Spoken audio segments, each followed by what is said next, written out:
पाकिस्तान की कायराना हरकत के विरोध में भारत का सिख समाज भी गुस्से में है। जम्मू कश्मीर के पुंछ में गुरुद्वारे पर हुए हमले में मारे गए लोगों को याद करते हुए आज दिल्ली प्रदेश सिख गुरुद्वारा कमेटी से जुड़े हुए लोगों ने पाकिस्तान को खरी खरी सुनाई। उन्होंने कहा कि भारत सरकार और भारतीय सेना जिस तरह से पाकिस्तान और पाकिस्तानी आतंकियों का मुंहतोड़ जवाब दे रही है वो वाकई काबिल तारीफ़ है। और अगर दिल्ली सिख गुरुद्वारा प्रबंधक कमेटी के माध्यम से किसी भी तरह की ज़रूरत हुई तो पूरा सिख समाज भारत सरकार के साथ खड़ा है। साहब, जिस तरह की कायराना हरकत पाकिस्तान के द्वारा की जा रही है, पुंछ के गुरुद्वारे पे भी हमला किया गया और लगातार जो भारतीय वायुसेना और जो दूसरी सेनाएं हैं पाकिस्तान के जो मंसूबे हैं उनको फेल कर रही है। आज आप लोगों ने प्रेस कॉन्फ्रेंस की, क्या कुछ कहना चाहेंगे? देखिए, ये साफ हो गया है कि पाकिस्तान की सरकार हो या पाकिस्तान में रहने वाला कोई भी टेररिस्ट हो, इन सब की सोच एक ही है। जो टेररिस्टों ने आके काम किया कि जो पहलगाम के अंदर जो यात्री घूम रहे आते उनसे उनकी धर्म पूछ के उनको गोली मारी गई, और ऐसे ही धर्म के स्थानों को सिलेक्ट करके जो पाकिस्तान की सेना है वो अटैक कर रही है। और पुंछ इलाके में जो हुआ ये वाकई एक निंदक योग है।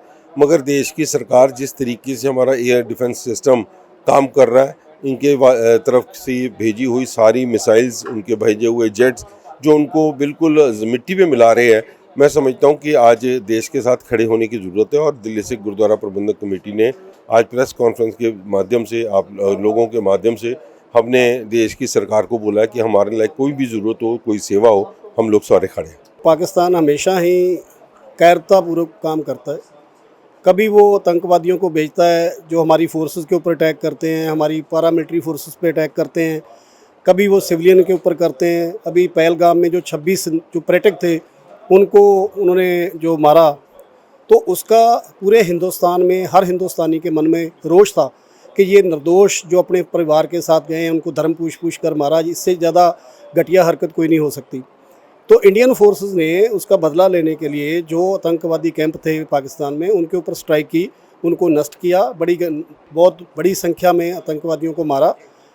उसको रिटेलिएट करते हुए, क्योंकि अब पूरे संसार भर में पाकिस्तान की इतनी किरकिरी हो गई, तो उसको अपनी शाख को बचाने के लिए उन्होंने रिटेलिएट किया। तो उसमें पुंछ में सबसे पहले उन्होंने शेलिंग की गुरुद्वारा साहब के ऊपर।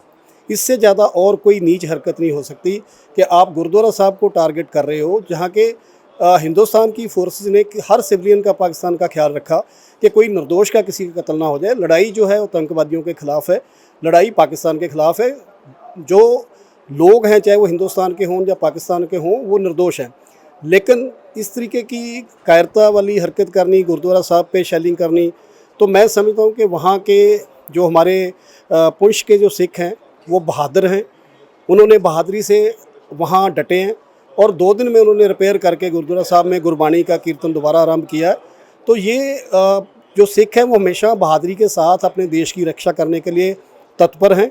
दिल्ली सिख गुरुद्वारा प्रबंधक कमेटी और हर एक सिख इस समय देश के साथ, और हमारी जो सेनाएँ हैं, जो हमारी फोर्सेस हैं, उनके साथ है। तो सुना आपने भारत में सिख किस तरह से पाकिस्तान से नाराज है, और ख़ास तौर पर जो जम्मू कश्मीर में रहने वाले सिख हैं उन लोगों से भी दिल्ली सिख गुरुद्वारा प्रबंधक कमेटी के जो तमाम लोग हैं उनसे बातचीत कर रहे हैं और ये कह रहे हैं कि घबराने की कोई ज़रूरत नहीं है। हमारी सेना और हमारी सरकार पाकिस्तान के हर हमले का मुंहतोड़ जवाब दे रही है। अपने सहयोगी कैमरामैन विनोद के साथ मुकेश गुप्ता, नवोदय टाइम्स, दिल्ली।